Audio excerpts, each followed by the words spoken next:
The scream cut through the morning air like a blade through leather, raw and desperate, echoing off the canyon walls that surrounded Jake Morrison's ranch. He'd been mending fence posts when it happened.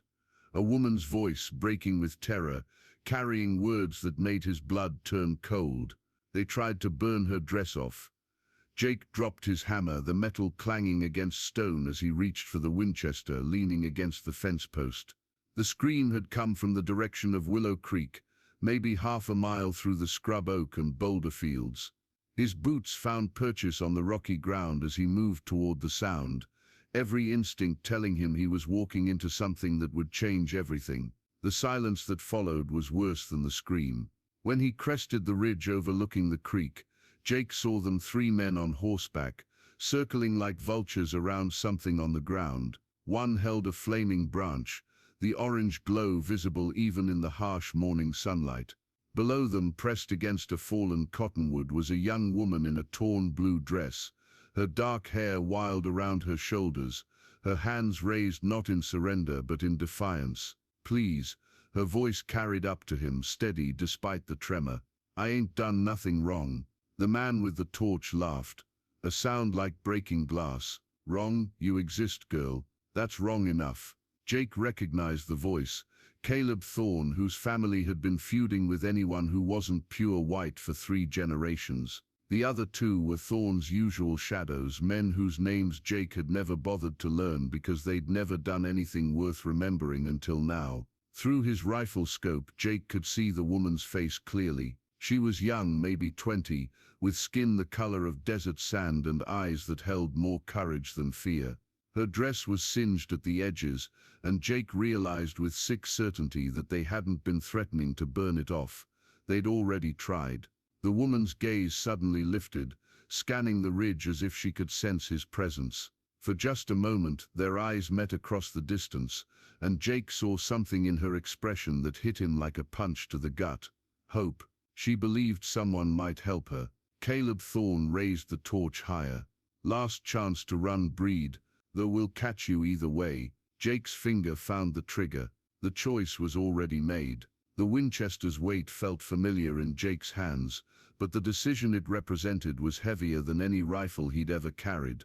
Down in the creek bed, Caleb Thorne was dismounting, the torch still burning in his grip, while his companions kept their horses positioned to block any escape route the woman might attempt. Jake had known Caleb since they were boys, had even called him friend once before the war changed everything, and hate became Caleb's only religion. Shooting him would mean more than stopping 3 men from burning a woman alive. It would mean choosing a side in a conflict that had been simmering in these parts since the treaties were signed, and the government started moving different peoples onto the same scarce land. "You got family somewhere?" Caleb was asking the woman, his voice carrying the lazy cruelty of a man who enjoyed his work. "Might be they need the same lesson you're about to get." The woman's chin lifted. "My family died fighting men like you. I ain't got nobody left to hurt." Something in her voice, dignity, wrapped in loss, made Jake's decision for him. He'd spent 5 years trying to stay neutral, trying to build something good on his little patch of earth while the world went mad around him. But neutrality was just another word for cowardice when you watched evil unfold and did nothing to stop it. Jake steadied his breathing, lined up the shot, and squeezed the trigger. The bullet took the torch from Caleb's hand, exploding it in a shower of sparks and burning wood that scattered the horses and sent all 3 men diving for cover. In the chaos that followed, shouting, rearing horses, men scrambling for their weapons, Jake saw the woman sprint toward a cluster of boulders near the creek. "That came from the ridge," one of Thorne's men shouted, pointing in Jake's direction. Caleb's voice rose above the confusion, filled with rage and recognition. "Morrison, Jake Morrison, you son of a bitch. This ain't your business." Jake stood up from behind his cover, making himself visible. "It is now, Caleb." The 3 men below were already mounting up, their sport ruined, but Jake could see in their posture that this wasn't over. Caleb especially sat his horse like a man planning revenge, his burned hand cradled against his chest, his eyes fixed on the ridge where Jake stood. "You picked the wrong side, Morrison," Caleb called up. "People gonna hear about this." Gonna wonder why you're protecting her kind. Let them wonder, Jake replied, though his stomach tightened at the threat. In a territory where reputation meant survival, Caleb's words carried weight. As the three riders disappeared into the heat shimmer, Jake realized he could hear hoofbeats from the east, more riders coming hard. Word traveled fast in the desert, and it seemed the morning's drama was just beginning. The dust cloud approaching from the east grew larger by the minute, and Jake could count at least 6 riders, maybe more.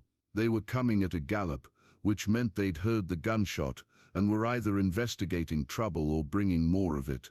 Either way, Jake needed to reach the woman before they arrived. He half ran, half slid down the rocky slope, his boots sending loose stones cascading into the creek below. When he reached the bottom, he could hear her breathing from behind the boulder cluster, quick, shallow breaths of someone fighting to stay calm. "Ma'am," Jake called softly, approaching with his rifle lowered. "I'm the one who fired. You're safe now." She stepped out from behind the rocks, and Jake got his first close look at her. She was beautiful in a way that would have made men write poetry in peacetime, but her beauty was sharp-edged now, honed by survival and loss. The burns on her dress told a story Jake didn't want to imagine.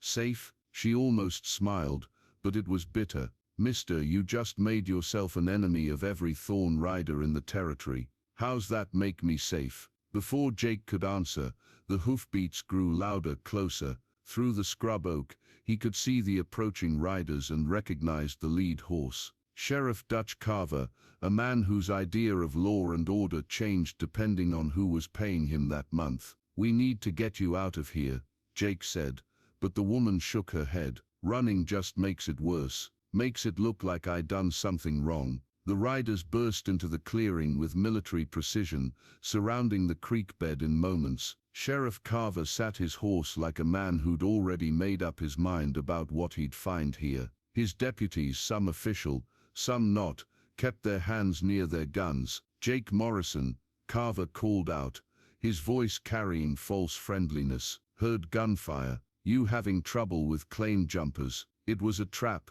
Jake realized. Carver was giving him a chance to lie, to say he'd been shooting at strangers instead of protecting the woman. It would be easy. Caleb and his men were long gone, and there were no other witnesses except. Jake's eyes found the woman, who was watching him with an expression he couldn't quite read. She was waiting to see what kind of man he really was, whether his moment of courage would hold or crumble under pressure. "No trouble, Sheriff," Jake said carefully. "Just ran off some men who were bothering this lady." Carver's smile disappeared. "Lady?" His gaze shifted to the woman, taking in her appearance, her mixed heritage written in the lines of her face. "Interesting choice of words, Morrison." The silence stretched taut as a wire, and Jake could feel the weight of every eye on him. One of the deputies was already loosening his pistol in its holster. "Name's Elena Vasquez," the woman said suddenly, her voice steady as stone. "And I got every right to be here as anyone else." Sheriff Carver's laugh was harsh. "Rights? Girl, you better check your papers. This is treaty land, and last I heard your people got relocated south." "My people," Elena said, each word precise as a knife cut, "include my grandmother who was Navajo, my grandfather who was Spanish, and my father who died wearing Union blue at Antietam." "Which people you want to talk about, Sheriff?" Jake watched something shift in the faces around him. Elena's words had done what his rifle couldn't.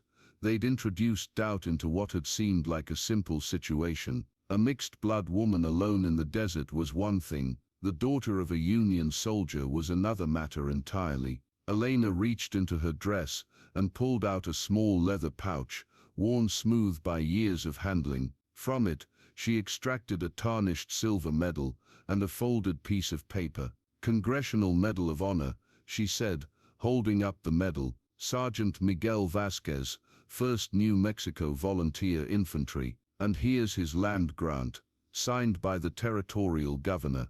Jake had seen enough war medals to recognize the real thing, and the paper Elena held looked official. But more than that, he could see the pain in her eyes when she spoke her father's name, the kind of grief that couldn't be faked. "My father died, believing this country would be different after the war. Elena continued, her voice growing softer, died believing his daughter would have a place in it. One of the younger deputies shifted uncomfortably in his saddle. Sheriff, if she's got proper papers, papers can be forged, Carver said, but his voice lacked conviction. The medal Elena held wasn't something you could buy at a general store, and everyone present knew it.